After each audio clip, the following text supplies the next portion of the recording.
জমি হাঙ্গরদের নজর এবার স্কুলের জমির উপরে। শিলিগুড়ির Chandmoni tea estate junior basic স্কুলের যে জমিটা রয়েছে, যে 6 বিঘা জমি ছিল, সেই জমিতে কিন্তু হঠাৎ করে একটা বিল্ডিং তৈরি হয়ে গেছে।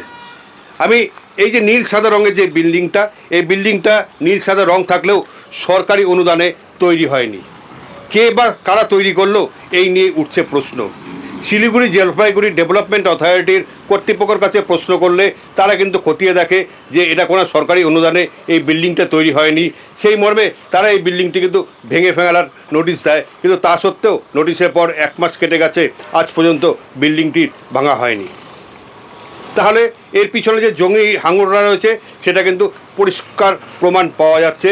এই একটাই কারণ যে এই স্কুলটাকে যদি এখান থেকে স্থানান্তরিত করিয়ে এই পাশে নিয়ে যাওয়া যায়, তাহলে বিস্তীর্ণ অঞ্চলের জমিটা সেখানে কিন্তু প্রমোটিং করে বড় বড় বিল্ডিং তৈরি করবে জমি হাঙররা।